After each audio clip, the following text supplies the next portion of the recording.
Don't engage alone. We do this together.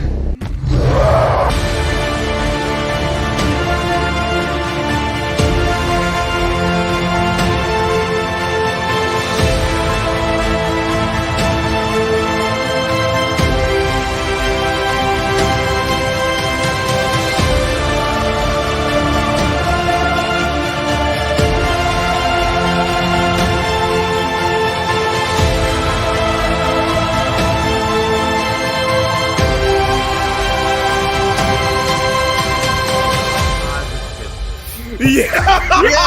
We got it! We got it! 52 books. Somebody clip this for the love. Welcome to Comics League. I'm Jared, and today we're doing a little members hangout panel. So I got Teladia and Robert. What's up, gentlemen? Yo. What's up? So today, so first off, as you guys know, and for any of you that want to become a member, here's the way this works: is that at the end of every month, so at the beginning of every month, I upload a members exclusive video of all the comics I pick up throughout at the beginning of the month, and then I tell you, hey, here's what I'm reading this month. And then at the end of the video, end of the month, I do a little live stream with the guys, and I basically talk about what I thought of the books, and then we just hang out. So let's get into that. So, Yep. The first book that I want to highlight is Brave and the Bold 15. Nice. Pretty good. Nice. I mean, again, the thing is, if the story sucked, I would be more upset that a lot of these aren't Batman stories, but they're so good, so I don't care. I'm really fine with that. I'm just getting more stories. Then Spawn 355. Spawn is stupendous. Just keep on going. Keep on going. Have you read Little Spawn Kills Everyone? No. Oh, that's a good one. Gasp. Tom King's Wonder Woman was actually really good this month? Mm-hmm. Yeah, it's extremely good. Plus, Robert, you know I gotta get the cover that's homaging New 52 Wonder Woman. Yep. Which it's pretty good. I enjoyed it. And then I got the basic cover of it as well because I liked Sam Pear's art. Mm-hmm. Then we've got Ultimate Spider-Man #7, which basically goes into like a lot of the technology surrounding the Osborn suit. And what's up, Daniel? And by the way, Daniel, you're a member. You can hop on these. Come on, Daniel. So Ultimate Spider-Man #7 is good. It's also nice to read a happy Peter Parker. Yep. That's the best part. A really happy Peter Parker. Next up. Hey, Robert, remember these? Oh, yep. Yeah, I picked those up. One of our earlier ones. Yeah, I covered this on Robert's channel, which was actually really fun. And basically, it's what if Superman and Batman were done through more of the pulp novel style. Essentially like Tarzan. I got this dope variant cover for Wonder Woman 1 by Tom King, where it's like a nice like reflection. Mm-hmm. I thought it was pretty good. And really, Wonder Woman at this point is an impulse buy for me. Yep. Dark Knights of Steel, All Winter. Really good. Really good. And the art's all in black and white. So you got Viking Deathstroke. Except for the end. Except for the end. It's kind of something. And then Daniel says, I just saw the whole gameplay for Justice League Heroes PS2. What a great game. WB Games should remake it for modern systems. Or remaster at least. Or at least remaster it. Yes, please. Please do that because that game was fun. I don't want a remake. I want a remaster. So, Superman Last Stand on Krypton. Oh, wait. Oh, you know what that's a sequel to? Can you bring that closer? You know what that's a sequel to? What? Superman Last Son of Earth. Did we ever go over that? Nope. I went over that long ago before with someone else, but basically it's Steve Gerber giving us the inverse. A young child of Jonathan and Martha Kent is sent from Earth before an asteroid supposed to smash into it, and through a wormhole ends up on Krypton, where he's found by Jor-El. Oh, so it's pretty much the Superman origin story then. But it was In inverted. reverse. Mm-hmm. In reverse. Yeah, Cool. so that's the follow up to it. Yeah. Does he get superpowers in that? Actually, he doesn't get superpowers when he's on Krypton, but because of him having to adjust to Krypton's gravity, once he gets to Earth, he's pretty much John Carter of Mars. I More so. figured. So he's kind of like But- World Saga. But more so, well, he doesn't have the solar energy, the DNA to actually absorb the solar cells. So his is literally just tougher skin, strengths, and everything. And he also becomes a Green Lantern. Oh, that's sweet. No. Oh yeah, I've heard about that. Yeah, that's comic. what's on the cover. That's on the cover if you look it up. So I found this indie comic called "We Only Find Them When They're Dead." It's a really weird story, and I just picked it up because it was in the dollar bin. I was like, okay, I'll pick this up. So it's weird. Tony S. Daniel cover for Wonder Woman. Again, it's the last cover for Wonder Woman I picked up, but I needed it. Tony S. Daniel. Mm-hmm. So this is one of the 2 comics my store gave me for free. Phoenix #1. It's not. What? Wait. Is it named after the Phoenix Press?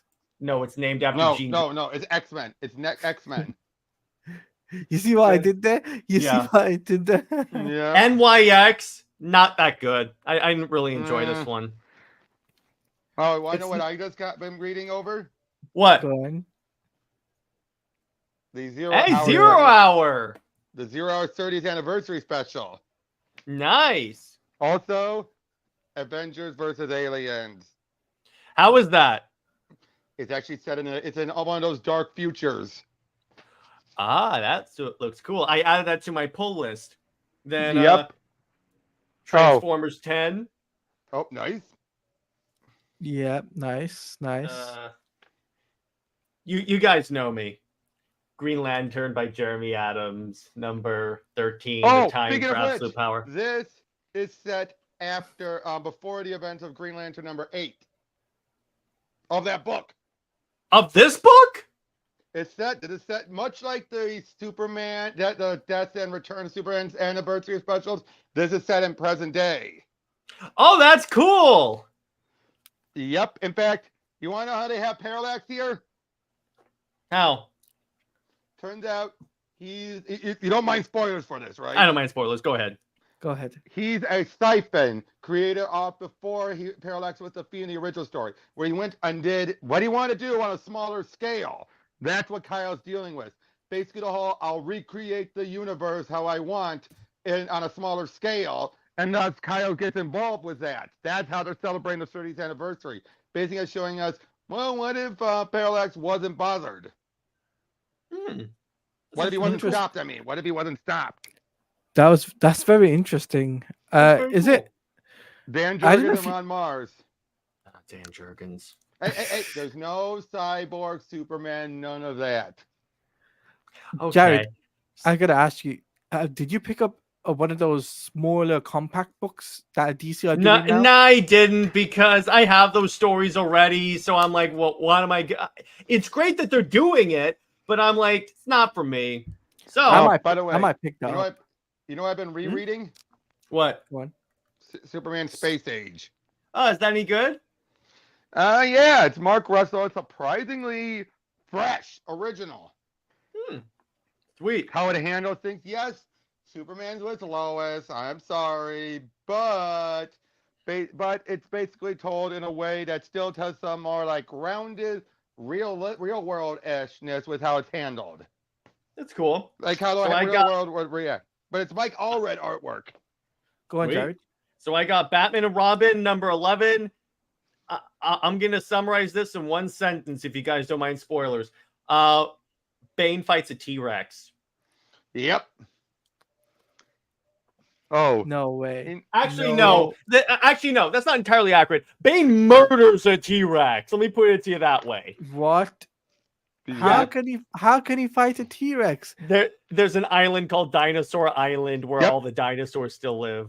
That was that island that was used in New. Okay, you guys, Teladia, have you ever seen New Frontier? Yeah, I've seen New Frontier. Yeah. That was Dinosaur Island, the sentient island.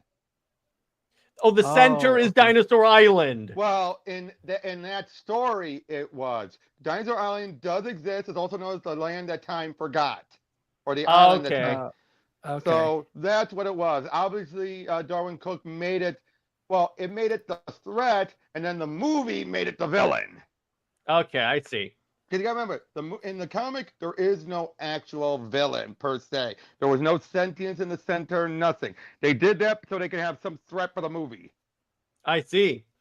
So I'm not digging Blood Hunt, so I'm just gonna say Avengers tie-in for Blood Hunt. I knew Blood Hunt was just a Absolute Power is doing much better than Blood Hunt did. Yep. Superman Action Comics number 1067 with the Gail Simone story. Somehow they make me not like Lois even more. Oh, just wait until you get to No, the it's because they have this 10, scene where like she takes him off a story because she's that like was Rainbow Rowell who wrote that. No, I know, but somehow the backup story makes me hate Lois even more. I agree. I don't know what the hell they were doing with that story. I don't get that story at all. Even I have to agree. Like, what? Yeah, because I'm like, so here's the story, Teladia. She takes Superman off the story because she thinks he's too close to it. She's not emotionally detached. And I'm like, you covered Superman.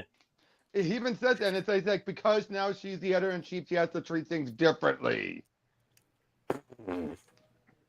BS. But besides this, to which I say, wait a second, Lois. When his secret identity was outed, Perry didn't reprimand him. He reprimanded him a bit, but not that badly. But for doing the same thing. All in all, the Gail Simone story that takes place early in Superman's career, I kind of enjoyed it. I thought it was pretty good. I cannot wait for the Mark Waid story. I'm curious by this dealing with the Phantom Zone. Scorched number 31, some more Spawn books. You can never go wrong with more Spawn, which I very much enjoy all the art for this. Absolute Power tie-in Batman number 150, which I like this because it shows Batman from the perspective of common street crooks, and it's terrifying. And it deals with that plot thread from Gossamer. Yeah. By the way, I gotta ask you something, right? Yeah. Where do you put all these single issues in your? Where do you long put boxes? them? You see those art boxes? Yeah. Yeah, just put them all in there. I got like. You know what? One book title I can't wait for the next issue to come. You know what? One book I can't wait for the next issue so I can finally actually read the dang thing. What? Ron V's detective. I have not read a single issue until it was going to end. Yeah, I started what happens. I started reading it, and then eventually I'm like, I'll wait till it ends. Because it is just such a slog. It is. I'm sorry, this is pretentious, Ram V. Yeah, exactly. Which one, Stay Teladia?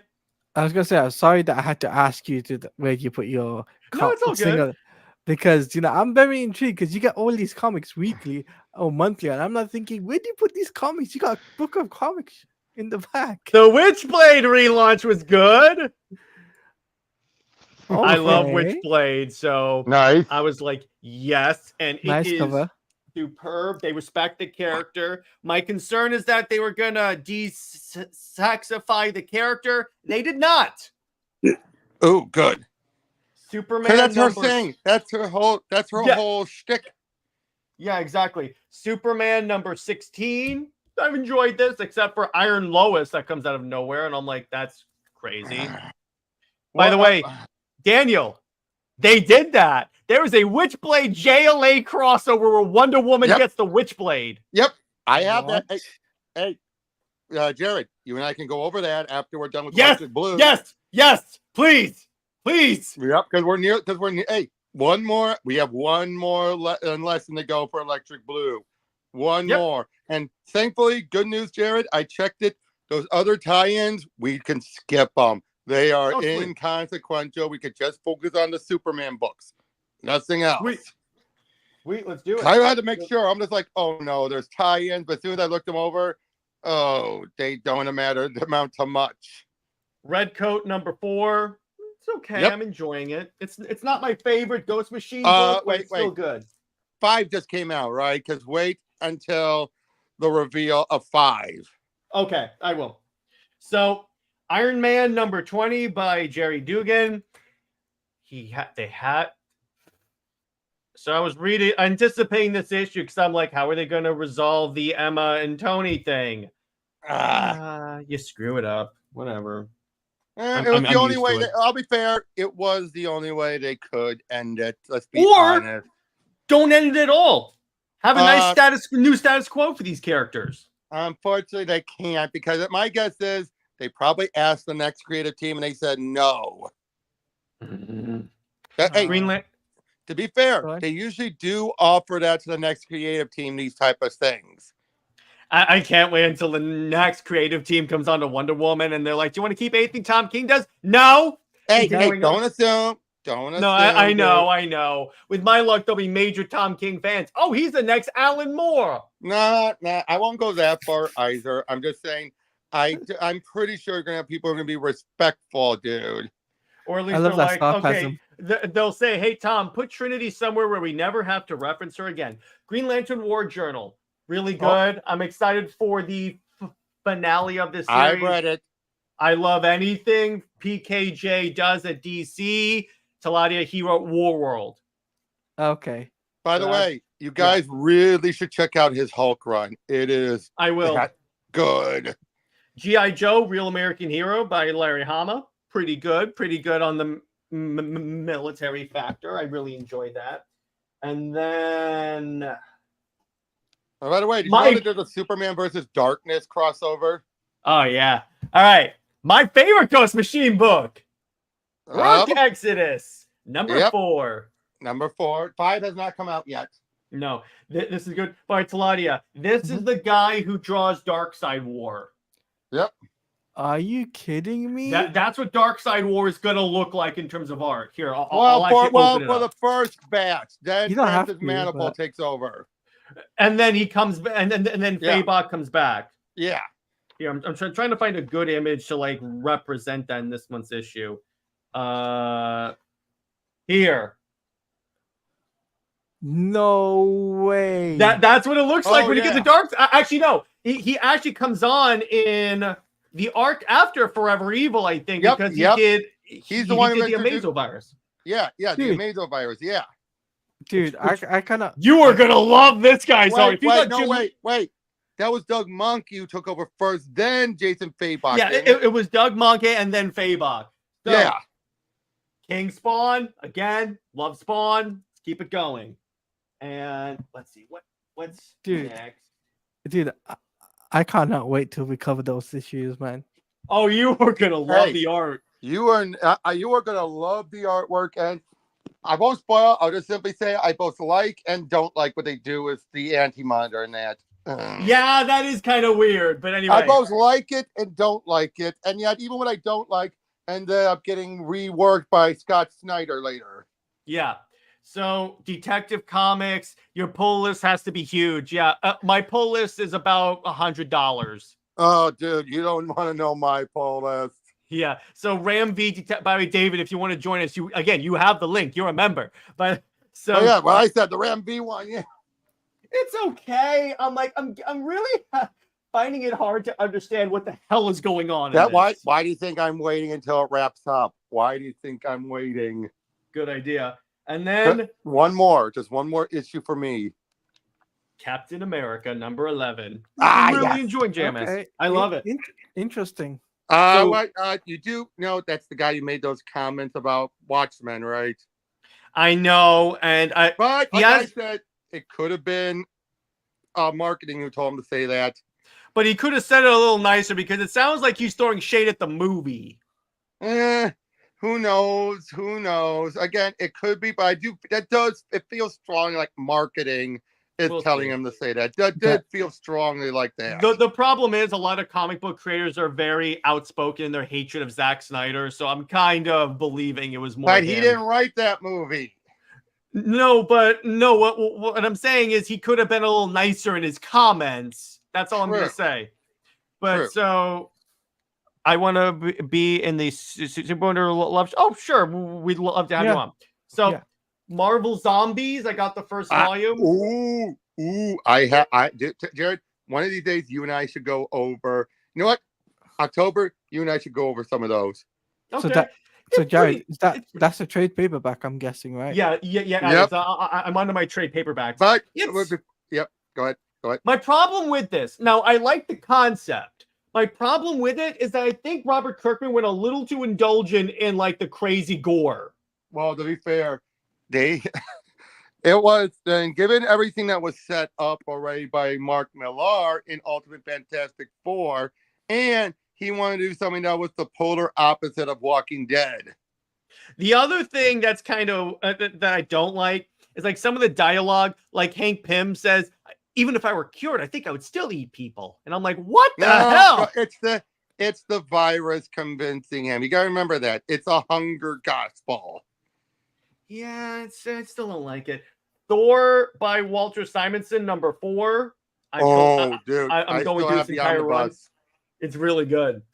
Yep, seriously. The omnibus made it so worth it. All right. E is for Extinction, New X-Men, Volume 1. I have the Really omnibus love for this. that for old Morrison's run too. It's really good. I really like this. Plus, I'm a Frost fan, and this is required reading. Yeah. This next book And is it's also where Negasonic Teenage Warhead was introduced and then killed off. Mm-hmm. This book is freaking awesome. What? Thanos Rising by Jason Aaron. Oh, no. Oh, God, no. I love this book. Basically, Dude. Teladia. It gives an origin to Thanos and makes him a serial killer. So it turns baby Thanos into a No. I like this one. Dude, no. I'm going to give Robert an aortic infarction right now. Can I explain why that is one of the worst Thanos stories? Go ahead. It throws in the face everything Jim Starlin built him up. All for shock and awe. That's all Aaron does. It was shock and awe. And anything that was set up about in Jim Starlin, he just took a dump on and disregarded and basically said, screw you. If you actually grew up a Starlin Thanos fan like myself, this was the biggest betrayal. There's a reason why they rarely reference this book. Mm-hmm. All right, because for one, he never tried to kill his mother. In fact, he loved his mother. His mother didn't try to kill him or anything like that. Des was a real person, not some crazy voice in his head, manipulating him, things like that. All of the stuff that was in that book completely contradicts everything Starlin came up with. So you can see why I'm annoyed. I see. Jared, is this baby Thanos becoming?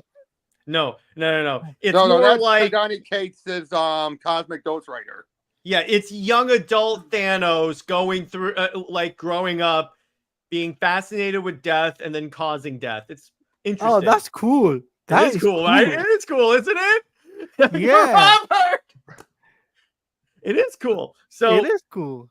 It's a betrayal. Whatever. I'll say this.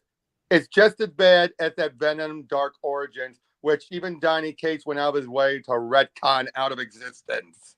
And because he's Donny Cates. So the Sumerian... I'm sorry, dude. I'm sorry. It's all good. The Sumerian Volume 1, Conan the Barbarian, basically they took a bunch of the stories and put them into comic book form, but it also includes the original prose story.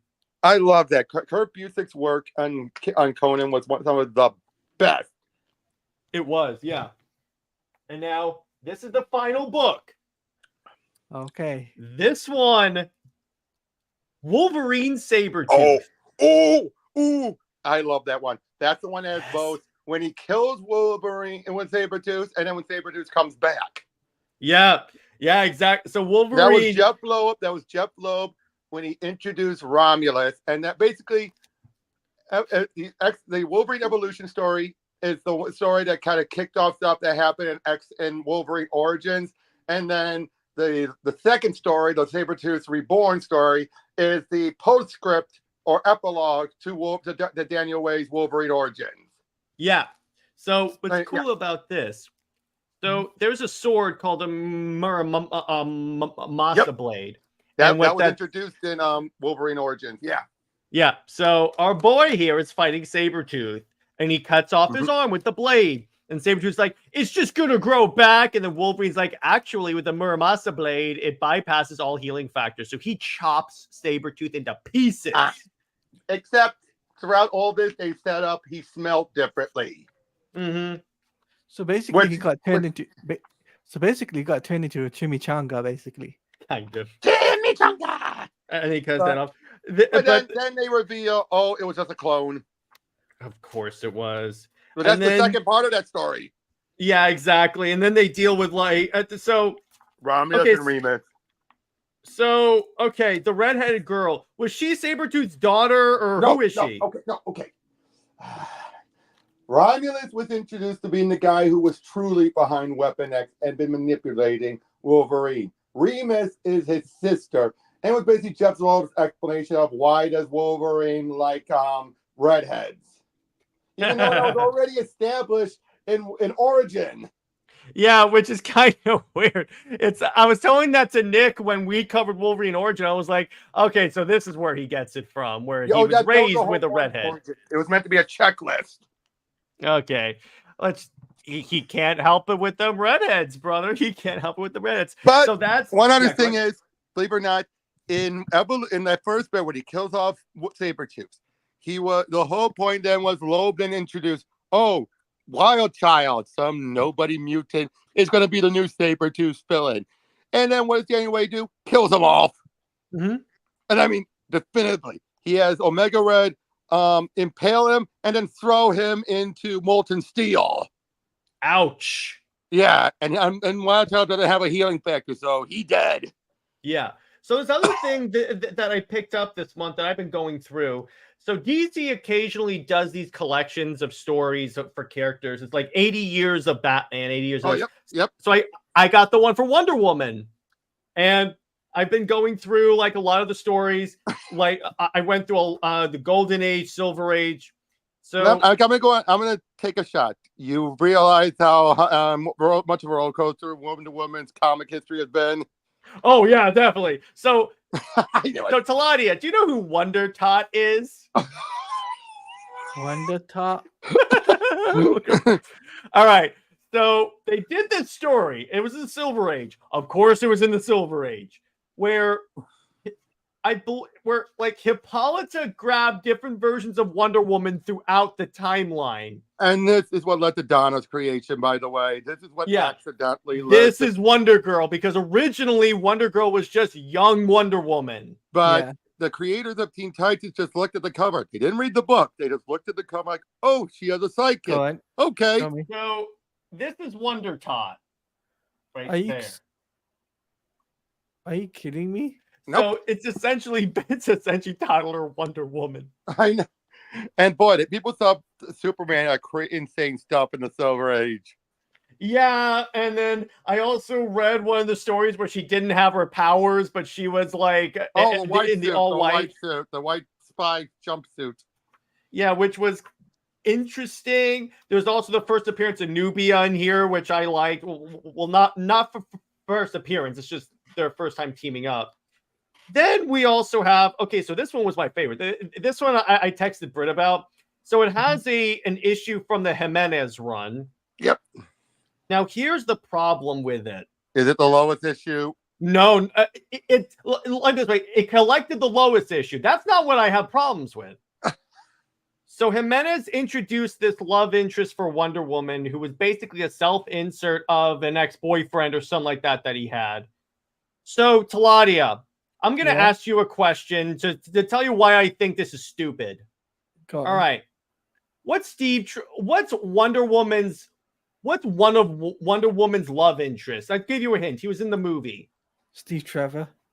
Do you know what the name of this new love interest by Jimenez is named? Steve. No, Trevor Barnes. And then What? Robert, this is how much I hate this guy. So this is the dialogue. Are you ready? I think I know what it is, but I'm ready. When Trevor Barnes him, isn't he beautiful? And Lois, yes, he is, and definitely not Steve Trevor. And I'm like, Lois, a married woman is lusting over Trevor Barnes. Well, to be fair, yes, even a married woman can still say if another person is attractive. She's not like they're immune. But the other problem is that even with the dialogue, it's like Wonder Woman going, "Isn't he dreamy?" And I'm like, I "God knew, though. I damn." knew that was the line you were gonna go for. I knew that. Was Jared, At least, hey, Robert. At least that was congratulatory to Lois. Yep. Wait. This is why Lois is lame, and this is why we can't have good things. Well, the other thing is like it has the issue of the new 52 where she killed, where she essentially became the goddess of war, which I liked. Yeah. And it has a couple of the stories from the one from her 750th issue.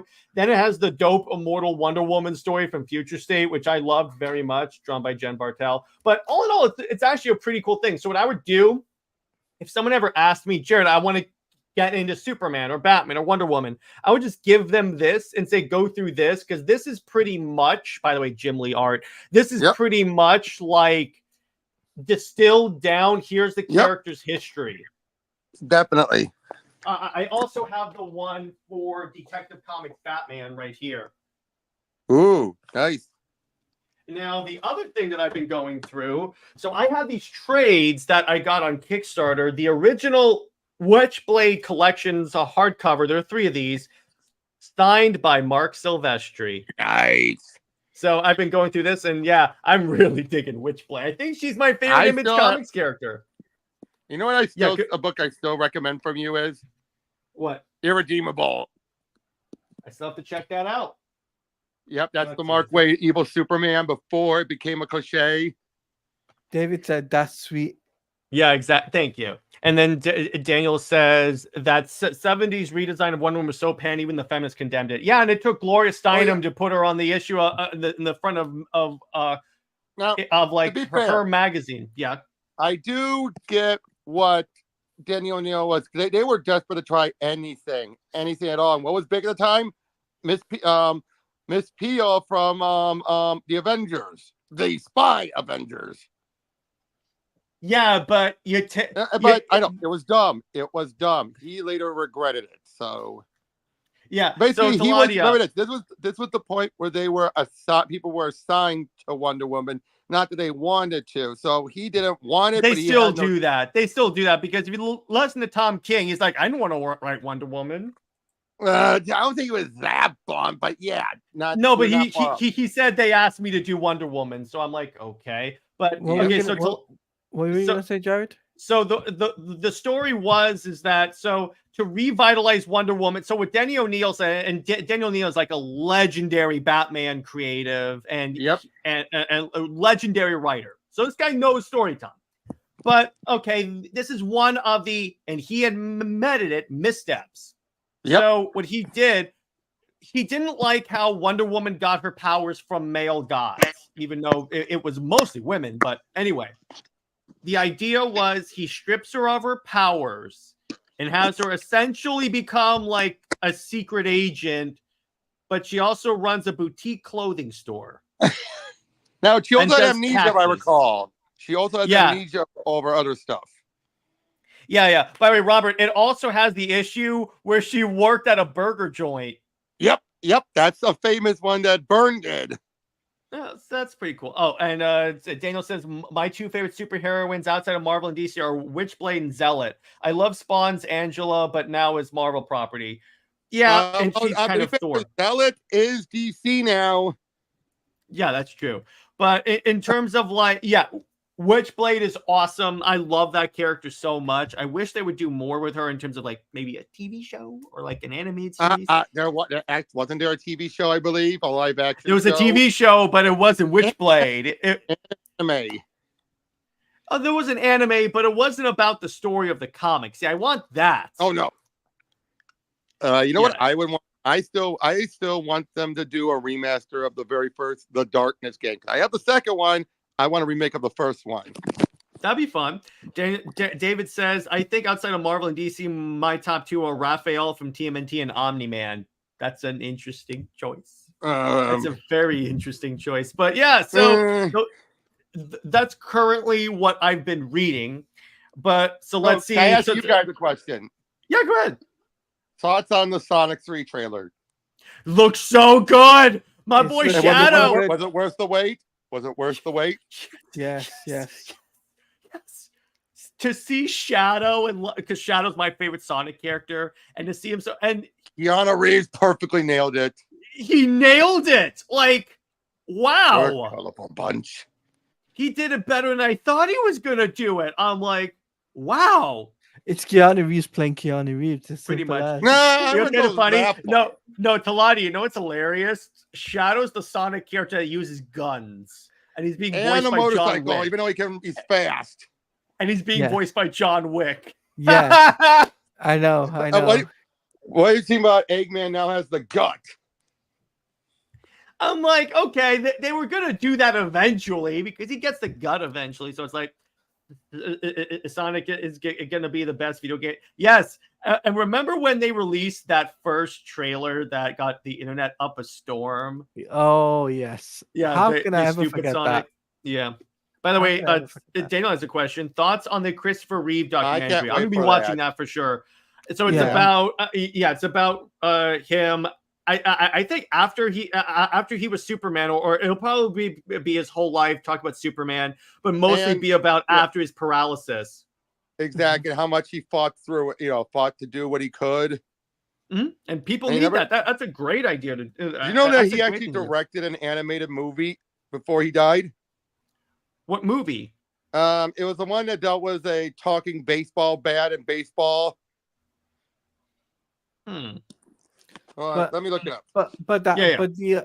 but the I think that Christopher Reeve's documentary was definitely, when I saw the trailer, I was very tearful for this because as somebody that knows that you're spreading, not only are you showing the positivity that Christopher Reeves was, how impactful his life is going to be and the legacy he's leaving behind as well. Yep. That's another thing that people don't seem to realize. People think, oh, it's got the DC Studios logo that just slapped it on. No. In fact, was it in the works before DC Studios was fully a thing? Because these documentaries take years. And not Yeah. only that, it's Mhm. because they bought the rights to the movie. Probably because this guy is seen as Superman in real life. It makes sense why they would do that. Yeah, Although I and have seen some people dumping on it for that, saying, "Oh, of course they're just doing this man's legacy." When it's like, guys, come on. but it's like when I see his kids, Mhm. his kids kind of explaining, like, the last time I saw him walk was on the Mhm. on the ice ring or whatever. I'm just like, dude, that's really gonna hit in the fields for a lot of people out there, especially people who have the similar condition that Christopher Reeve has. By the I know way, this I will just sent impact you in them. the chat the private chat the trailer for that one movie Mhm. called Everyone's Hero. Okay. If you ever want to check it out, it's a weird animated movie, but yeah, that was his last movie he co-directed. Okay, I see. It was also Dana Reeves' last appearance as well. Oh, okay. His wife. Mm-hmm. But so what other questions do you guys have? Anyone in the chat or anyone in the panel? Do you guys have any questions that we can answer?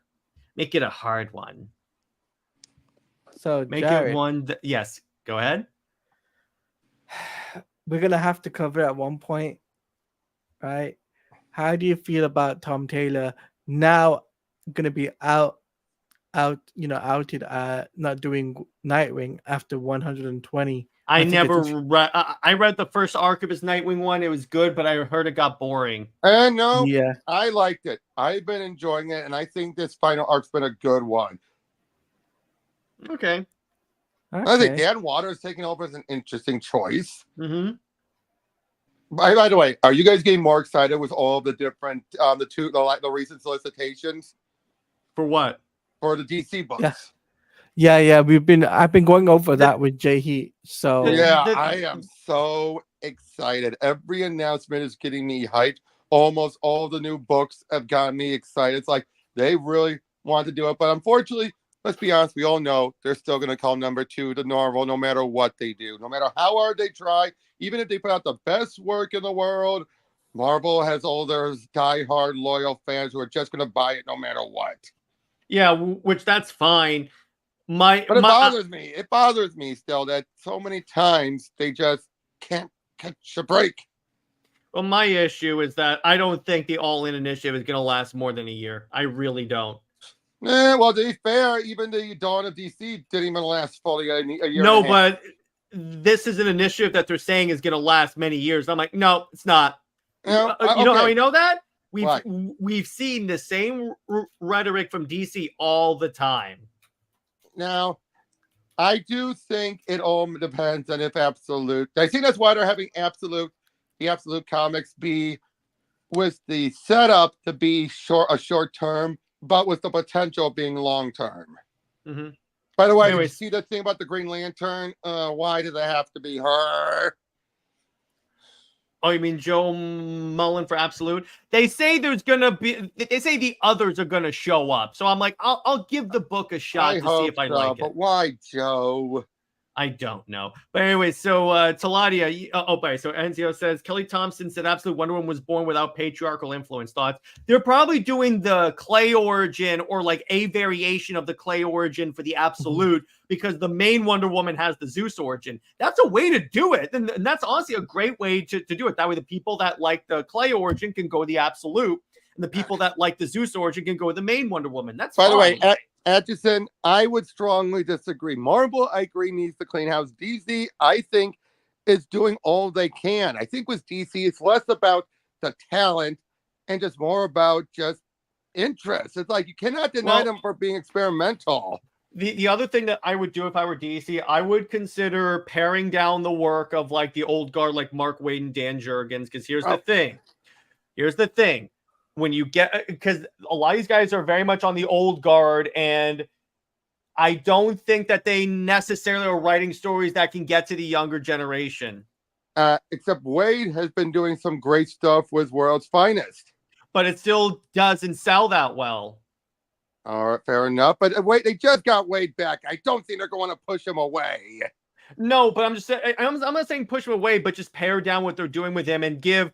But really what they should do, because here's the thing. It's like, first off, Wade needs to shut up on social media, but that's another issue. The other issue is that the thing about it is that I understand what you're saying. I think they shouldn't have made a big stink of getting him back, period. Because the thing is, ignoring my issues with these people, there needs to be a role. There needs to be a fresh generation of writers coming in, and he's taking up a space that can go to another person. Except it depends on that fresh generation. Let's be honest though, they have to gain some fresh blood in the books and are earning their keep. Yeah, and it's been working. Philip Kennedy Johnson is a good example of this. Yep, that's true. And Jeremy Adams, and Jeremy Adams and John Waters Williamson, I would count. Yes, exactly. So, in other words, you gotta at least you gotta start to phase these guys out because it makes DC look really old. No, I strongly disagree. If they bring in quality, because there's so many writers who most people agree should be back. And should still be. A lot of them. Here's the thing: a few of the stories don't bring quality, so that's the issue there. I'd argue World's Finest has always been bringing quality every issue, especially these ones that tied into Kingdom Come. See, my problem with the way Wade's been doing Kingdom Come is that he starts to act like he regrets doing Kingdom Come, and I'm like, first off,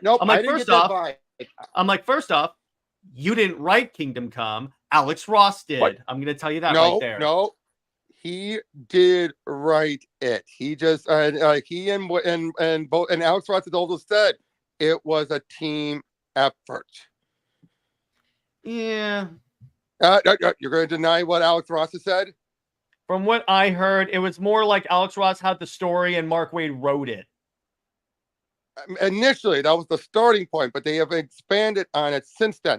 And what do you think about the fact that that Mark Waid respected Alex Ross enough that he continued to use what Alex Ross and Jeff Johns created in JSA when he brought Gog in? Or how about did he write the Kingdom? Yes, but he regrets that. That is one of his biggest regrets.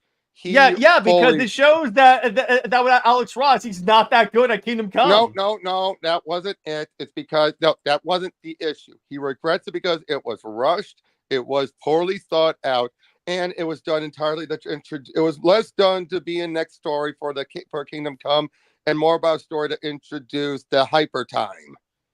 Yeah, that was the reason why they didn't think things through. It wasn't planned out. That was the issue. It wasn't because Alex Ross wasn't involved. It was all the other reasons. Now, Atchison, I'm going to disagree with you a little bit. They don't necessarily need a reboot. They just need the editorial staff to actually tell their writers no and to do their job and say, you can't do this because of this. In other words, if they had good editorial, I don't think they would need to reboot. And I'm sorry, the never-ending continuity, that ain't ever going away. You're never going, unless you're going to constantly do a short-term story, end it, relaunch, a short-term story, end it, relaunch, which I'm sorry, that's going to be a bigger problem than a never-ending continuity. I'm sorry. Mm-hmm. You No, cannot. but I have to agree with Jared on this one. Mm-hmm. What do you think? What you do, what I just said is you don't want to constantly do away and reboot just to avoid a never-ending. Here's the thing on that, Robert. At a certain point, the never-ending continuity becomes a hindrance on new people getting into the books. Yeah. To a degree, but again, I think people have gotten a lot easier these days because they can look it up online. All I hear, well, yeah, that works, but then when the online reading list is, I'm like, no. Let me put it this way. If I were getting into comics now, I'd be like, no, I'm not dealing with this. And Atchison, no, it's not because they're corporate owned. It's because these are characters. You basically want them to get rid of all the characters. Is that it? I'm sorry. When I hear stuff like that, it basically seems like get rid of all the characters, end them, and just start with something new and never go back. That's what a statement like that. What that means is like reboot.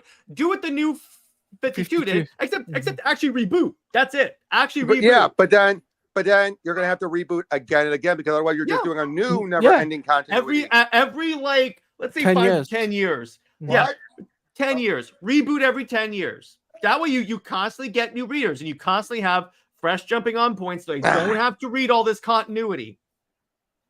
Atchison, okay, that whole cliche. I'm sorry, manga's superior because it eventually ends. Yeah, tell that the case closed. That's still going on, and they barely move that story. I'm sorry, not all mangas are short-lived.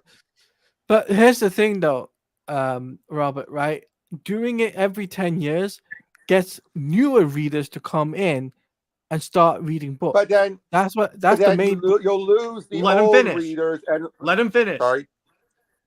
The main, but because remember, you've got young kids now gonna start reading books, right? That's what the target audience will be. We'll be trying to get young kids to start reading comic books, to start reading books, right? And the thing is, the way I see it is that the like if you do a 10-year cycle, so every 10 years, so you have like a 10-year plan, so you start from year 1 to year 10, that's it. Then you change it. That way you get more people, and you can condense the other thing that I'm gonna say is the whole argument about it makes my stuff invalid and makes the stuff that I've read like not matter. No, you can still go into your shelf and read it. No. I'm not just saying you said it. I'm just addressing that because that's one of the arguments I hear. That whole argument, I'm like, no, because you could just read the comic. Let me put it this way. But here's one other issue. Wait. Until Doomsday Clock, when they recanonized the new 52 and gave it its own Earth, I still read the books. Yeah, I'll say this though. Here's a big thing. Big, huge difference between comics and manga that people seem to keep forgetting. Manga has the exact same creative team beginning to end with a single vision. I'm sorry, comics are not able to hold on to people that long much anymore, especially, not only that, though, you also have to take into account with comics, yes, you can relaunch it. But what? It's a matter of keeping them that whole 10 years or keeping that vision. You're going to have a lot of editorial and other things changing throughout all that time. And again, there's just so many other factors. And that's the other thing. Manga is just one title.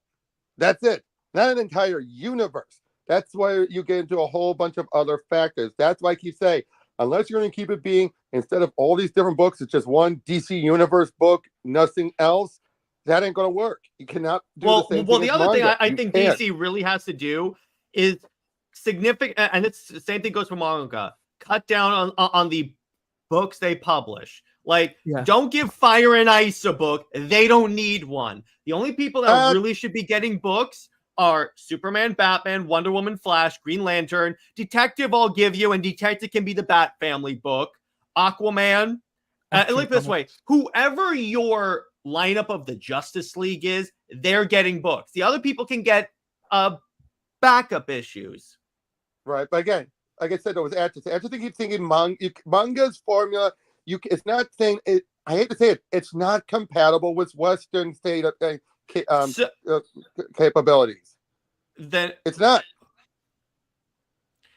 There are ways you can make it work. It's just you may need to stretch it a little bit, but the point is, it's not that easy, and there's way too many things that can derail it way too easy. Well, the other thing you really need is just editorial to do their freaking job and tell these idiot writers whenever they want to write stuff that contradicts them, no matter who their name is. I don't care if it's Bendis, yes, I'm going to say in that case, or Tom King. If you want to write something that the character wouldn't do, you need the editorial to say no. Well, I agree with that. I will agree with. I'll say this, right? I think the way DC needs to handle it, like, for example, the Absolute Universe, you got Batman, Superman, Wonder Woman, right? Green Lantern, Flash, right? You got your Justice League there, right? Mm-hmm. Then you don't need to do every other characters. They could be like, get backstories, like, you know how we do, or just appear in the story of the book. Yeah, or appear in the story of the book, yeah. Or like how the backstories that we do for Justice League, where we have Shazam, do it like that. Essentially that. Do that, and that saves money. Yeah. Now, here's the thing: the Absolute Universe is going to be a good testing ground to see if the fresh reboot. I'm using reboot in air quotes because technically it's not a reboot because it's an alternate universe, but you know what I'm saying. If the fresh jumping on point / reboot will lead to massive sales. I mean, it depends on if the stories are good, because if the stories suck, no one's going to buy them. So I still think, I think that I'm going to be very paying attention to how the Absolute Universe does sales wise, because if it sells fantastically, like, let me put it this way. If somehow it does early new 52 numbers, which I don't anticipate it doing, but in the off chance it does that, then I'll say, do not screw this up, DC. You got a golden goose. Now, can I say this? One of them I bring up with Atchison. The only other example I can think of a long-running book that might have at least 2 different titles is Judge Dredd with 2000 AD. But even that is the case where you're keeping it to one character with a bunch of sub-characters that barely interact. Like I said, the manga sensibility is because it's one creative team on one book. How are you going to have that do that same thing across all the characters? You can't. You really can't. You just need editorial. You just need editorial to say stop. But not to keep the same exact creative team for that full 10 years. If you pay them right, they'll stay. You also have to pay your creatives more. There's also burnout. There's other factors. There's other factors. Delay the book. It's really that simple. It's really that simple. I get that, but I'm just saying, no, it's not that. Again, you'd have to reduce it down to 1, maybe 2 books at the most. I don't think you can do an entire line that way. You would not have. It would require, like, Fandango could do that. So Daniel asked, thoughts on Easter Case Suicide Squad? I didn't watch it. That Amanda Waller intro thing that they put out completely turned me off. I'm sorry. Was there even an English dub yet? I have no idea. I'm not interested. It's not my thing. And again, that stupid Amanda Waller intro, I was like, no, I'm done. I am really done. By the way, interesting thing I want to point out about that Superman Space Age book. Hold on. Let me get my camera back up. Is that, believe it or not, it's set on one of the other infinite Earths that got destroyed during Crisis that we never saw. Really? That's the whole plot of it. It's set during around the points of Crisis on Infinite Earth, but it's on one of those random infinite Earths that we never knew about. Okay, that's cool. Atchison Yep. says you could if you actually plan out a universe with an actual beginning, middle, and end instead of forever keeping the universe and characters in limbo. Yeah, that's but a good you know what? point. It would require a metric crap ton of pre-planning, but I think you could do it. But as time goes on and things, you start to judge what's selling more than selling less. You're going to have a lot of people who want to adjust it. That's the other thing. When it You comes can to the manga, and here's the other thing with manga, most of them don't usually have the absolute. They might have a general ending, but most of them don't have that ending goal in mind. Just have a beginning, a middle, end.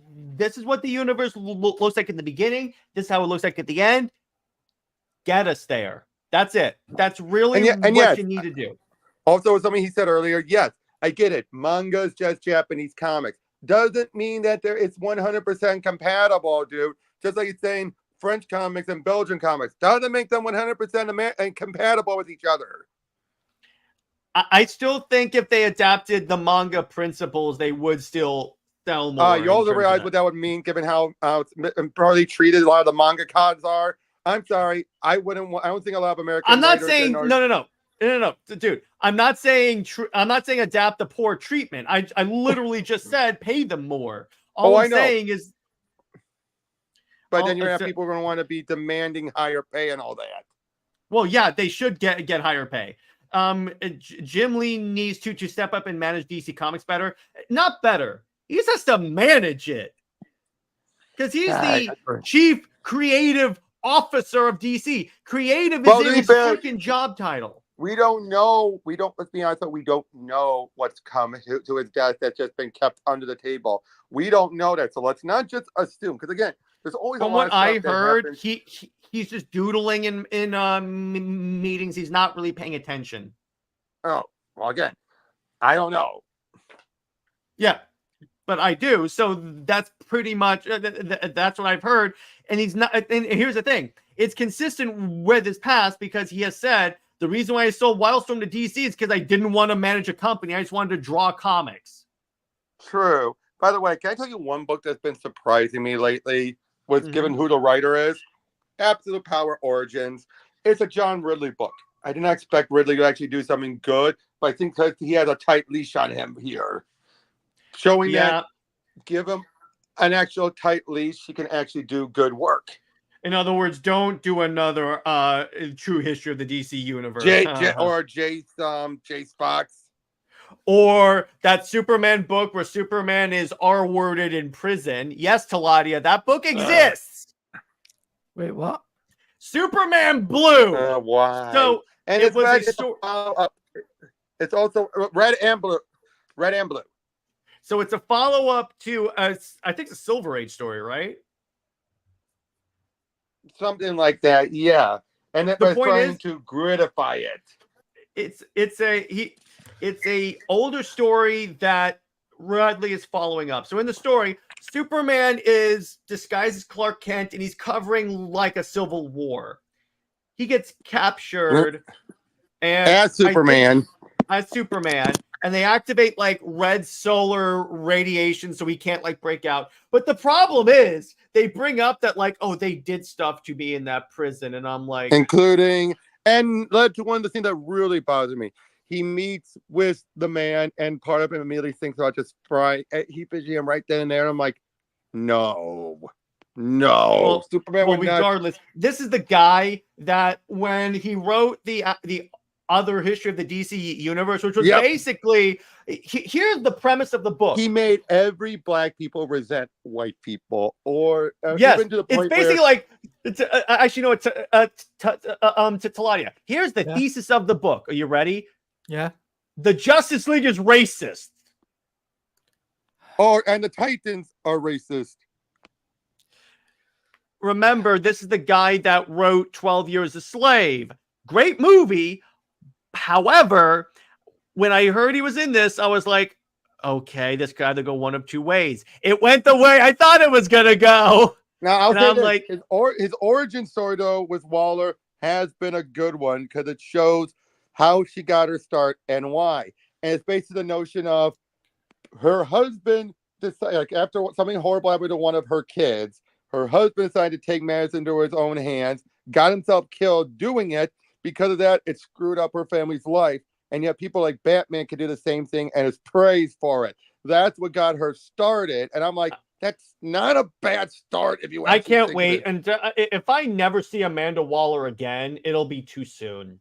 But let's be honest, though, that's not a bad idea. It's not a bad story, but DC has been pushing her in literally everything. It's made me actually hate the character as much as Peacemaker. To be fair, though, they've been building her up for this event. Yeah, I know. And I don't like it because I don't like Amanda Waller. I have because I've been feeling like she deserves to finally have this moment of being the big villain. She's always been just second, always off to the side. This shows. But you're telling me no one in the government is going to check her and go, this is kind of going a little too everything extreme. that's happened throughout the past few events and everything, this is the reason why she's finally got her ducks in a row. No, but I'm sorry. The government is still going to at least trust Superman. See, that's the problem with like Tom King and whoever's and like this Amanda Waller story where the people turn against the superheroes. Because I'm like, Superman and Wonder Woman have saved the entire multiverse many times publicly. They literally just did it in Dark Crisis, and you're going to turn on them? True. But in the case of Wonder Woman, we already know why the government aren't trusting her there. No, but it's still BS in that book. Because I'm like, she has done so much for us. And you're like, and you just turn on her. Because the way Tom King writes it, it's a problem with his writing. He makes it look like they turn on a dime. To be, yeah, and I know that's very Marvel of him, but I'll be honest, this is better than it used to be back in the 2000s when the deal seemed to go way too Marvel-like. This way, I would prefer it not happen at all. Like if he made it where like Sergeant Steele was like a rogue agent of the government, like not even under the government at all, that would be one thing because that would be a cool story. But no, he has to go, no, the entire government and the entire U.S. military, including Steve Trevor, has to go against Wonder Woman. And I'm like, that is stupid. This was never happened. Yeah. Fair enough. In your universe. That's the thing. In your universe. It's the same thing as like the people turning against Superman.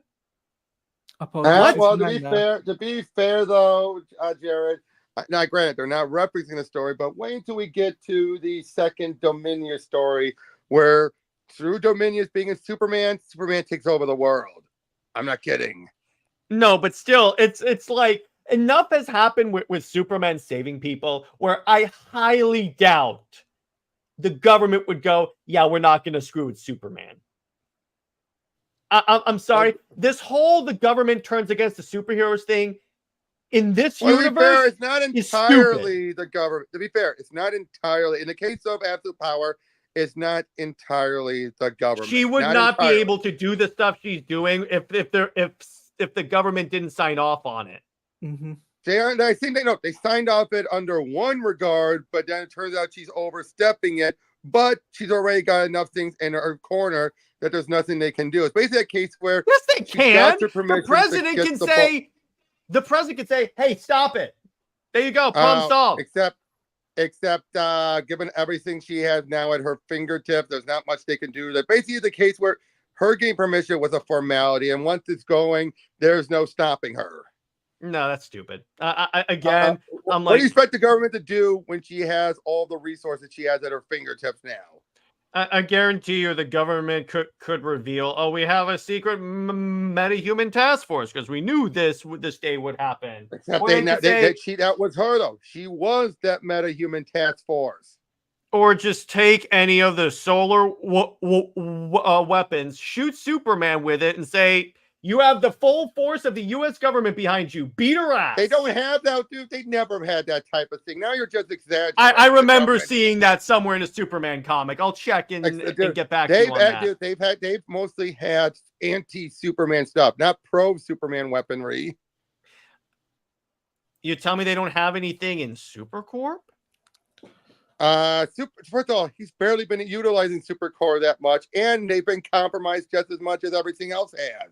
Mm-hmm. It's just the whole story is just stupid in my opinion because I'm like, stop it. Still better than Bloodhunt. There's no way the people would get behind this either. So I'm like, yeah, but as we've seen in recent years, paranoia through false images. Wait. We're living in a world. We're playing in the. So this is my problem with a lot of these writers. They try and apply the same rules here as into the comic world, where in the comic world, these guys have fought for us, fought gods for us. That ain't happening. No, but again, when you're seeing this type of video that seems very convincing and everything, you're going to Easy. They kill Cyborg. Plug into the internet and tell everyone this is he false. Show them tried. why. Did you read that first issue? He tried that. He did? Well, maybe not the first, maybe not that issue. One of the tie-ins we saw Cyborg was working on it, wasn't working because you had Brainiac Queen, who's better than him. Well, also the whole Brainiac Queen idea was like, okay. So if you're going to do it seems to me that that's just the writer wants royalties on if this gets turned into a McFarlane action figure, because you could just use Brainiac. Okay. I think it would be Brainiac Queen, which was a new character and very much a child. You could rework it. Brainiac, you'd have to manipulate, and there was no way he'd fully go on board with it.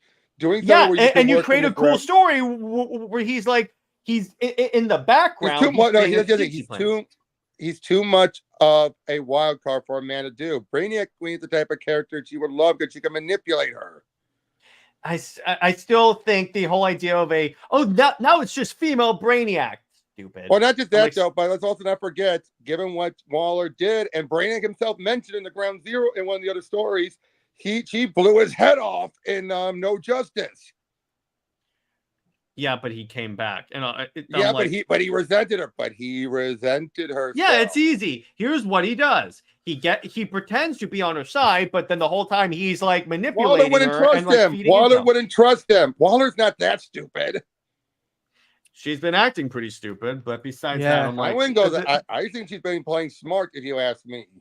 All right, the whole idea, my point, my thesis that I want to leave this conversation. Sorry, I'm sorry for arguing. No, it's all good, dude. No, you're allowed to have your opinions. We're being civil. That's fine. The point is, I think DC is overdoing with Waller, and let me put it this way: I would also maybe be a little more in favor. A little more on the side of like the government turns against superheroes if literally the Tom King story was not doing the same thing, only way worse. So I'm like, well, let's be honest. The Tom King story was, I think, probably the other reason why it was agreed upon was because it was perfect to lead into this. I think, but it doesn't lead into this. They haven't referenced it at all. No, okay. I mean, in a way, it kind of has because General Steele has been working with Waller. No. How is the Sovereign factored into this? That'll be one thing. No, not the Sovereign himself. Just it's more like the. That's the other thing. Where is the Sovereign in this story? Okay, first of all, the Sovereign isn't part of Waller's plans. More because of Waller is taking advantage. But you'd think he'd be involved in some way in the background. He's running America. Again, I think Waller would feel like I don't trust it. That's the thing. He doesn't even have to interact with Waller. Where the hell is this guy? Who knows? Who knows? They don't. That's the problem with introducing this big villain that's apparently been behind the U.S. government this entire time. If you're doing a story where it's essentially the government versus the superheroes, you kind of have to include him. True. So I'm like, that's where I'm really like, the hell is going on here? That's why I also think that if they don't kill Sovereign at the end of the Sovereign story, they will never bring him up again. They will throw him in a hole. No one will bring him up again. Well, we already know he's not dead. No. I'm saying at the end, at issue 20, issue 20, when they end the Sovereign arc, if they don't kill him, they will never reference him again. I get the feeling that at the next Wonder Woman writer, they may not retcon the run out of existence, but they'll just say, I'll tell you this. Yeah, I can already tell you there's a good chance if a writer wants to use them, they will. You know what proof of that is? Nemesis from the JMS Wonder Woman run. Never saw we'd see her again. She popped up again during the what's up, Cal? G. Willow Wilson run. Yeah, but here's the thing: was Nemesis as hated as Sovereign? that whole run was actually worse than hated. She was forgettable. No one even that's the remembered or difference. recognized. And Kello, we are discussing the stupidity of having two government against superhero storylines, i.e. Absolute Power, and then the Tom King Wonder Woman book. My other issue, the other reason why I don't think they'll ever reference Trinity, or they'll put her some. Britt says he won't die. Oh yeah, he's in the future when Trinity is 19. Yeah, so they'll put him on a prison. That was my point. So they'll put him on a prison and never talk about him again. And on with the Trinity. Actually, Britt, here's what they could do. Retcon it that was all alternate, that was an alternate reality. I doubt it. Because what I think they're good, because here's the thing. It's very interesting that Tom King is writing a Trinity book that's about her. If that book tanks, which I don't see this book doing so well, considering the character is almost universally hated in the Wonder Woman fandom, I get the feeling DC will tell him, you got get at the end of your run, get rid of her in some way. Put her in like the Legion, will never touch her again. By the way, Daniel, who do I think's the main villain? Starro. Not Starro. I mean, not Starro. What's his name? What's his name from just DC 1 Million? Solaris. Solaris. Wait. Oh, the main villain. Okay, that would be in keeping. That would be in keeping with that crappy picture of the suit. If not, I think it's going to be Lex, but using Bizarro as the main threat. And Lex. Oh, you mean Ultraman? Because Bizarro, because Ultraman definitely turns into Bizarro. No, well, I just realized something about that. You know what that reminds me of? They're going to call him Ultraman, but it's going to be no different than in the Superman Red Sun movie. Where I knew you were going to say that, but they didn't call him. Well, here's the difference. No, they call him Superior Man, but I'm saying there's only one Ultraman. There's only one time Ultraman has been used when associated with Superman. But here's something you could do. Eventually, when they have the real crime syndicate show up, if he heard about, they reference it and then be like, "Who used my name like that?" I don't think it's going to last that long. They're not going to do a multiverse. I got news. They're not going to do a multiverse story. I can guarantee you that. It's either not going to last that long, or if they do get to the end, there's no way they're doing multiverse. By the way, Britt says it's an alternate reality because Damon and John aren't the right ages. Yeah, so right there, they could just say, yeah, that was an alternate timeline, and Trinity and all those guys, that's on an alternate timeline. We're not going to touch that anymore. There you go. Done. Wait, was it Ultraman? Could it be Ulysses like this guy mentioned? No. If it's Ulysses, all we know is it's a U. No, but here's the thing, though. But even Ulysses is not cloned and turns into Bizarro. If you want it to be Bizarro, don't have him out and about, but also use freaking Bizarro or do Superior Man. I said that on the stream today. Yeah, you said that on my stream. Yeah, just use Superior Man. Then I would respect it more because I'm like, that's cool. He's taking that Elseworlds concept. No, you are literally taking another character. Yeah, go ahead. I'm just saying, I'm willing to just wait and see. I'm not going to be jumping up and down because let's be honest, he's been respectful, but he doesn't always make it 1-to-1. But when he has made changes, usually they haven't been that bad. They might be annoying, but there's ones you can accept as this isn't a 1-to-1. As far as I know, he's never taken taken one character and turned them literally into another character. Drax. No. What I mean is he hasn't called one character. He didn't call Drax Iron Man and then turn him into Drax. No, okay, that's true. But okay, that's fair. But he has tweaked some here's why I'm harping on that, Robert. Here's why I'm harping, because the cast and to a certain degree James Gunn are marketing this as a more true to the comic Superman story. And I'm like, I say more true. Yes, doesn't mean it has to be 1-to-1 as a 1-to-1. Well, so far the suit's not true to the comics. So far the suits on Green Lantern certainly aren't true to the comics. Okay. The Ultra. Let me this way. No Guardian is going to let a Green Lantern let a Green Lantern be a corporate stooge. That ain't happening in any timeline. But here's the thing, though. We don't know if Guy is fully a Green Lantern or if it's going to be. No, he is. He's got the Green Lantern logo on his jacket. He is. Okay. He's a Green Lantern. Fair enough. Robert, My first thought was, okay, wait a second. Maybe it's during that period when he had Sinestro's ring. Nope, clearly Green Lantern. Okay, again, we don't know the context, dude. So again, I don't want to just come up with my own theories and make my own headcanon until we get something more concrete. Mm-hmm. But the problem is, he could literally end this and say, guys, just don't, just what he could have done, at least with the crappy Green Lantern suit and the crappy Hawkgirl suit, what he could have done is... Well, they have confirmed those are not the only suits. Well, what he should have done to make that clear, remember when he released a picture of the Superman suit? He could have released a cool photo showing, hey, here's Guy Gardner in the actual Green Lantern suit. Here's Hawkgirl. Mr. Terrific, he doesn't really have to change because that's pretty much the suit. He should have. Because if he had done that, and then those photos leaked out, I would have been like, okay, you know what? No. This is cool because it's going to be the alternate costumes. Because so far, that's conjecture as well. That him and that Superman and the Justice League are going to get other suits. Because so far, by the way, as far as I know, yeah, go ahead. Sorry.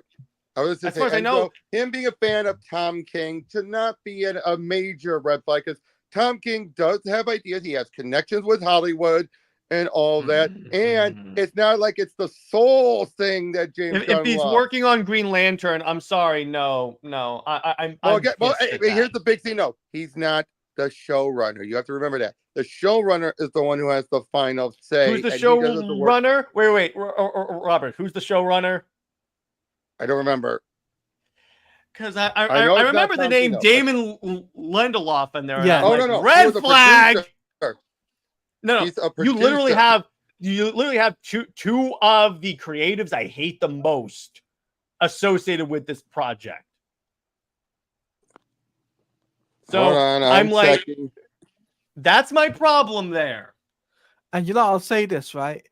James Gunn has to pull a rabbit out of the hat when it comes down to this trailer to get people excited, right? Agreed.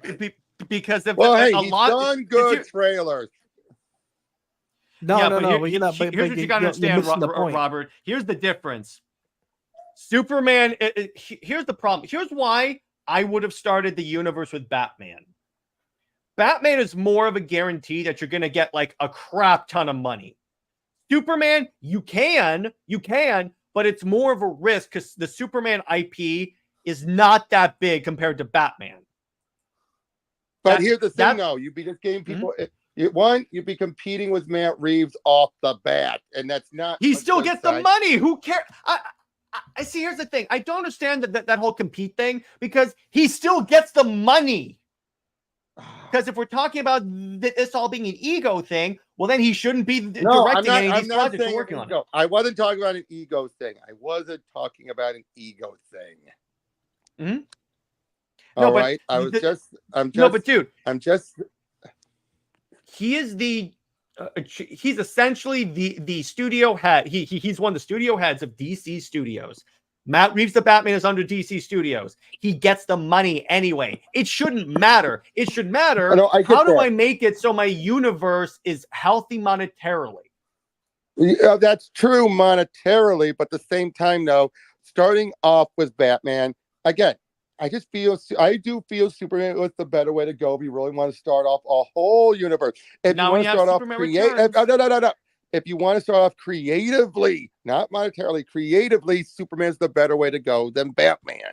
Yeah, but here's the problem.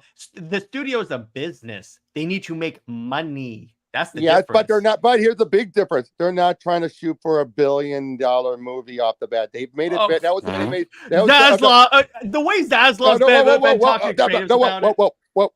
Don't you remember? Even when they started, even Zaslav himself admitted they are trying not to. Yes, they would want $1 billion, but the big problem that the other movies have had is where they were just so big, making it thinking, oh, this is guaranteed to make $1 billion, and yet, but now they're trying to go for, at least for what Gunn is trying to go for, is we want good hits that can make back our bank.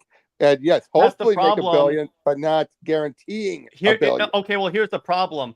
The way that Zaslav is talking to the investors, he basically said James Gunn is on a mission from God. He's basically said, the way Zaslav talks about these projects, He talks about them like they are guaranteed, like to make us $1 billion. Which If goes that's against true, everything Robert, they talked about at the start. That goes against everything they talked about at the start. because no. I acknowledge that that's contradictory. It still happened, which I got news for you.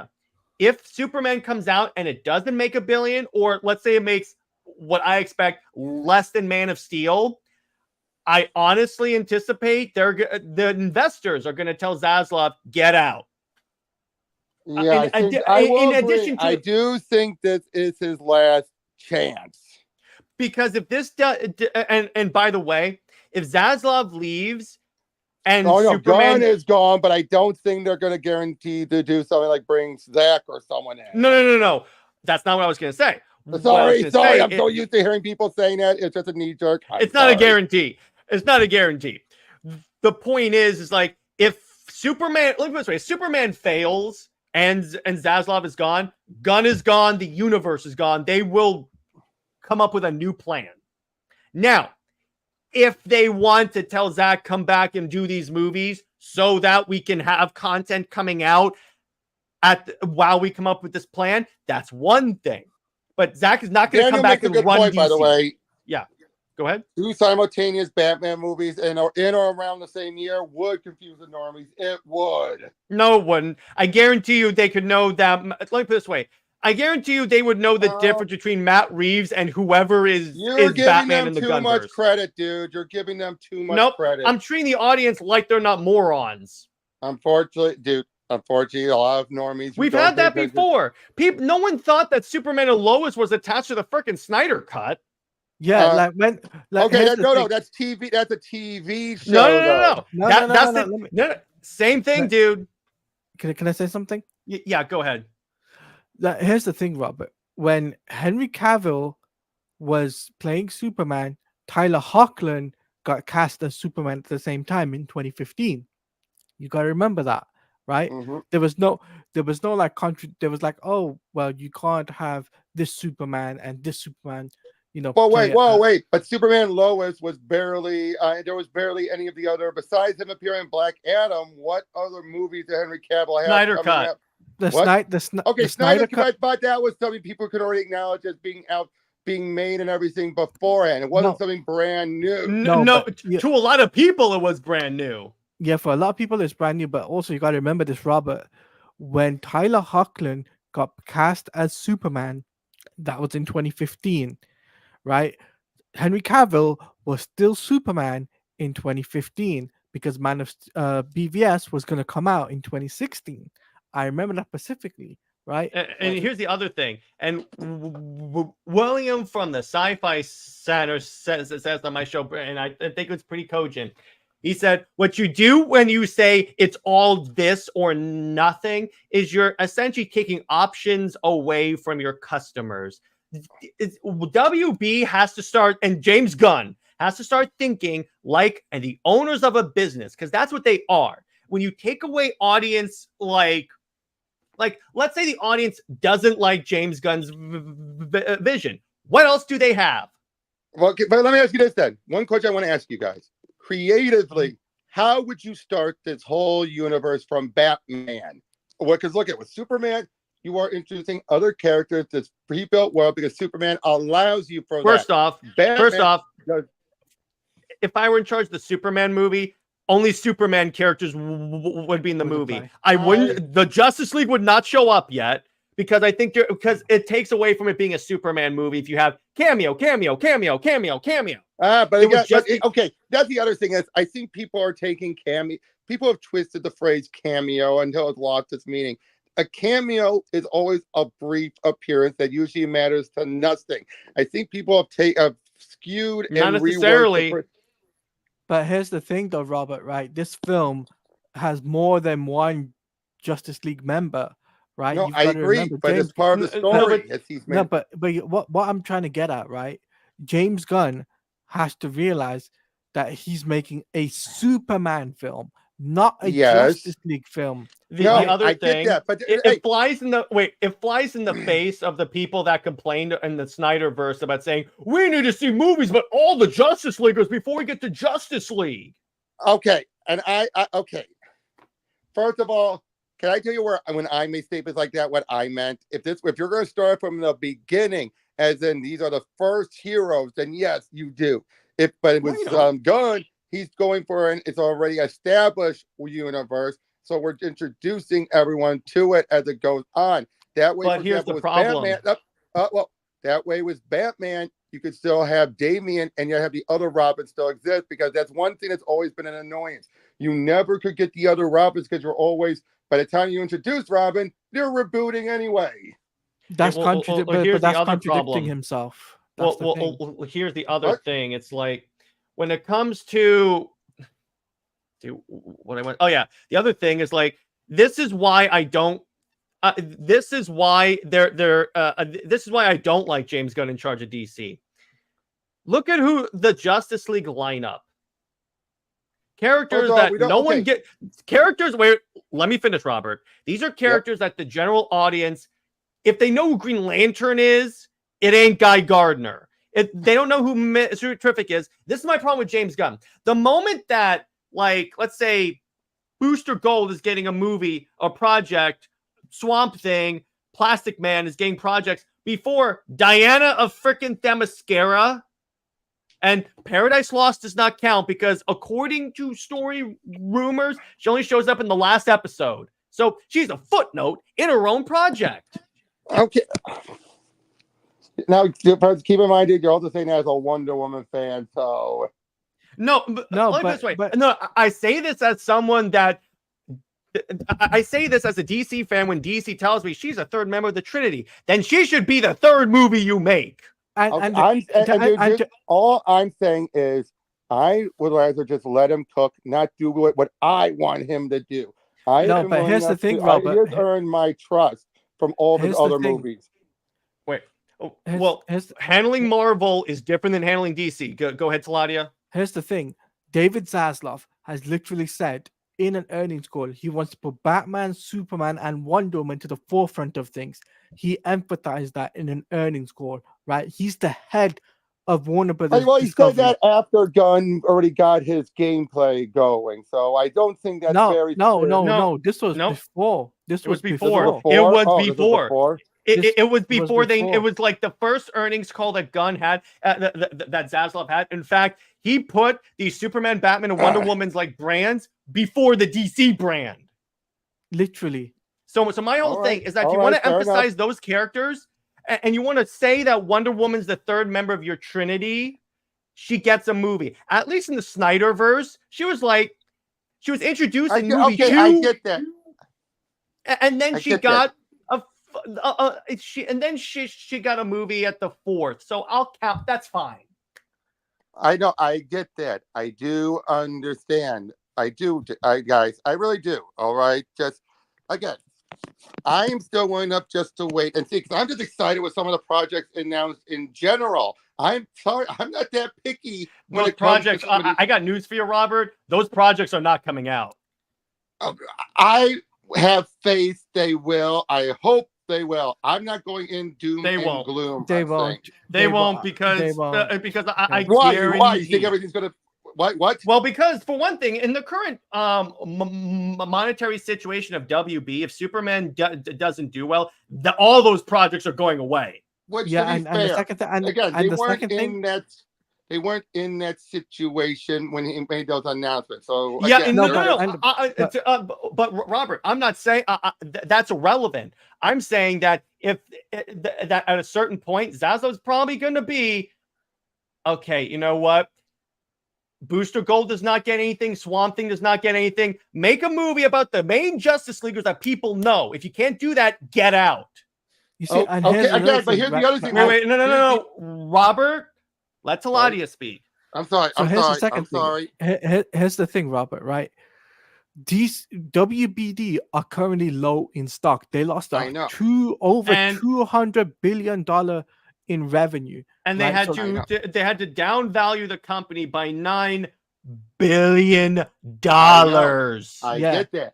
So I understand that. Superman needs to make $1 billion in order for WB to not be to at least be in a better financial position. Because if it doesn't, the shareholder, first off, it may not last that long. Here's what probably will happen.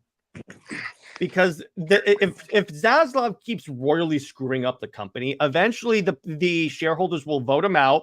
They'll release Superman because it's already too far along. I wouldn't cancel it, just release it, and then they'll come up with a new plan. Because you better believe that whoever is taking over from Zaslav is not going to keep the people that Zaslav put in there in charge. Now let me say something else. First Sure. of all, when Gunn wrote the script, DC wasn't in that as horrible. We know it is now, but not at that point. Robert, that's irrelevant. No, They're in it now. No. I'm bringing up about your complaint about the Justice League lineup. Mm-hmm. All right, and now here's the other thing.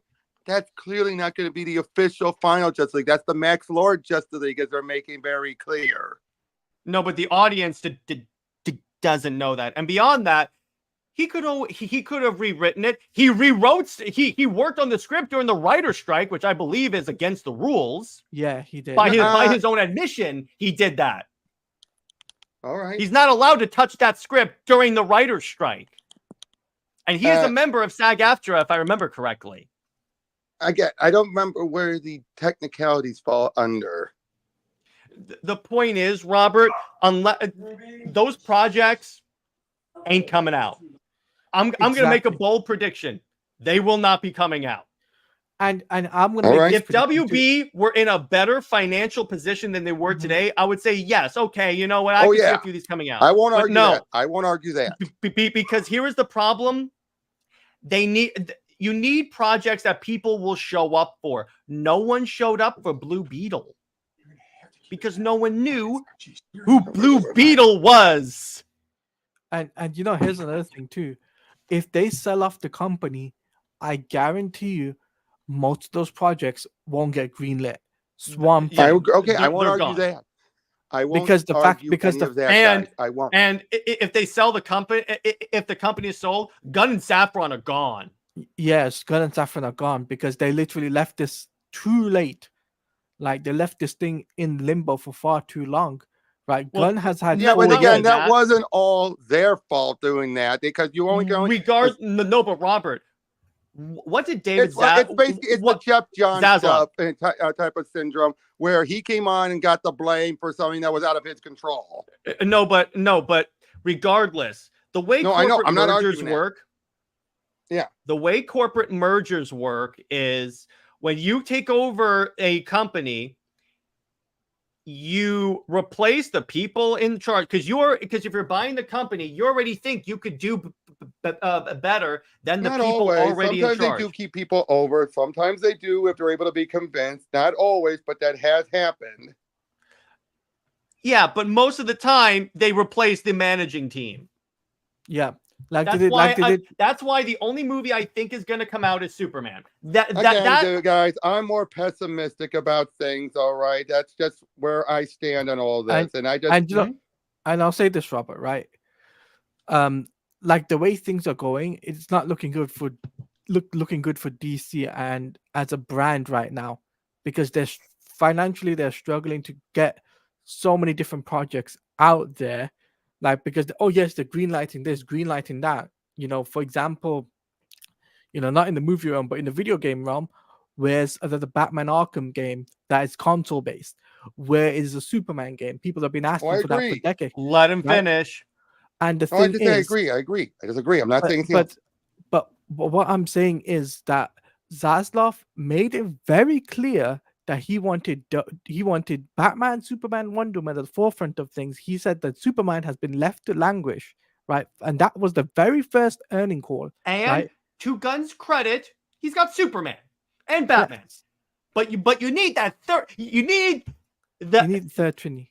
You need that third lady. So far, he hasn't gotten anything substantial for Wonder Woman. She shouldn't be Wonder Woman's first appearance in the DCU should not be as an afterthought at the end of a series. That's true. That's about her. I'm sorry if it were, or let me put it this way, and I made this for prediction on Super Wonder. If that show survives, what they'll probably do is they'll redo the entire concept of the show and make it, okay, so Diana comes to, they'll make it an actual Wonder Woman show with Wonder Woman not taking place before she's born. For all we know, that probably will happen. For all we know. That's what I think is the most likely thing to happen at that point, because Hey, they're for going all to we tell know- him, they're going to tell him, you need Diana in this. For all we know, there could also be disguised pitches as to make us think one thing and then surprise us. For all we know. Well, but here's the thing: DC movies are not in the financial position when they can be this cryptic. They have to get people That's true. excited and pumped, because for the longest time, not all Zach's fault. A lot of the times it's Warner Brothers' fault. DC, and this is my problem. I can't afford to say I trust Gunn because of what he did with Marvel. Because here's the thing: when people bring up Guardians, I'm gonna use this example. They forget that the only reason why Guardians was even greenlit or people showed up for Guardians was because you had a record of success with the other Marvel movies. So Marvel fans were like, okay, if I go there and it has the Marvel Studios logo, it'll be a good movie. I'll go show up. I don't care what it is. So that's how you got that. DC has never had that. And the general audience doesn't give a crap who James Gunn is. I got news for you. That's not as big of a Guardians draw. 3 did well when Marvel was Because it was Marvel. Because it was Marvel. Marvel, that's and it was not- well. after Ant-Man bombed. And the past Guardians of the Galaxy movie has been largely well received. So it's still Guardians of the Galaxy. Here's I'll say this as well, right? Marvel already had an established universe. There's a big difference of what James Gunn is doing now compared to what he was doing at Marvel. Marvel already had an established universe. This is starting off a brand new universe. You can't say to someone, okay, I'm going to start off on all these heroes are already established. No, because it would be one thing. It would be one thing if the only characters appearing were like Batman, Wonder Woman, The Flash, Green Lantern, characters people already knew about. But Hawkgirl, Green Lantern, Guy Gardner, and Mr. Terrific. Here's what I think about why he's going for that. Here's why. They're new enough to give some people attention, but they're not too big to take away from Superman. That is what I believe. Then don't include them if you're that. Why not? Why not? If you want to establish a world, you put characters who aren't too big to take away from Just Superman. have them fly by the Hall of Justice, and you can have like the silhouettes of people that, because in a Superman movie, only Superman or Superman adjacent characters should be showing up in a Superman movie. Again, at least the first movie of your universe. Sorry about that. Sorry about that. We lost the power generator went down, so sorry. Okay. But everyone's freaking out over here. Sorry. It's all good, and we're about to wrap up. But my point is, I just want to be clear. I'm sorry if I'm arguing with you guys. I'm sorry. It's all good. Yep. I hear. Sorry. I'm on something. I understand. I understand, Robert, that you want to be optimistic, and that's admirable. Yeah. It's just so far. Let me put it this way: my issues with the DCU, yes, some of it has to do with Gunn. I just do not trust WB at all. I do not. Let me put it this way, Robert. After how they treated Zack Snyder, can you blame me? I cannot blame you, but at the same time, I just want to see a different take on the DC universe. And right now, this feels more like it's up my alley. That's why I am being more optimistic, because I just want to see. This feels more like what I wanted this universe to be when I heard about it years ago, not what we got. We'll see. You know what? And if it's good, if Superman comes out and it's great, I'll be the first to do a stream and tell you, you know what? Exactly it's same. Freaking great. I understand. Let's give it a shot. If it's bad, though, you better believe I'm going to drag this thing in the mud. I'll admit it. I will not chicken out. If it's bad, I will trash it. If it's bad, or if he makes big creative decisions that I'm like, well, that's stupid, I'm going to say it. Can I tell you what I'm afraid of happening between us is that I'm going to like it because there's going to be a lot of stuff I want to see. You guys aren't going to like it because of some of the stuff that's in it. And we're going to still be at square one. That's what I'm worried of happening. Why not? We're allowed to have No, oh no. disagreements. I know. I'm just saying no. What I'm saying is that's going to keep this debate going. Is what I'm saying. No, but well, if Steve, no, let me put it this way. I'm mostly joking when I'm saying that way we're going to keep arguing. So I'm saying that that's what I'm afraid of happening. Yeah. And Robert, let me be clear. If I hang out with you and I don't like Superman and we talk about it, Yep. I'm going to focus more on like the stuff that I did like about the movie. That's it. I'm going to try and keep it as positive as possible because I understand if you like it. I'm not going to bash your favorite movie in front of you. Oh no. I know. You know, I was joking, dude. I was saying, yeah, of course. I'm afraid of that continuing. I was joking. I was joking. I got it. But my point is, I don't think we're going to get the DCU. We're probably only going to get Creature Commandos and Superman. That's it. Yeah, That's I don't it. even. All I don't right, even. again, Based upon factors that could be beyond Gunn's control, we're probably just going to get Creature Commandos and Superman. Probably. Hey, I won't argue that. You will not hear me argue that. All the stuff that's out of his control, you might be right. Again, for me, I'm just being optimistic because it's what I want to see. It's what I've been wanting to see. But what if he gives you what you want to see and it sucks? And here's the thing, Robert. I'm going to leave you with this. Yes, on the surface, it could be what you want to see, but we have to start approaching this right now because of DC's dire straits in the movie department. Oh, I agree. As business people first, what's gonna get butts in seats, as opposed to comic book fans who are like, this is just like the comics I read. No, we have to focus on, okay, so is this gonna get butts in seats? And the D-list league are not gonna do that. Well, again, depending on how big of a role they have in the movie. Mm-hmm. Now, we'll reconvene when the trailer comes out, and then we can talk, because the trailer comes out and it's great. Awesome. If it's as good as the Sonic trailer. If it turns out like the first Sonic trailer, the very first one, then I'm going to be concerned.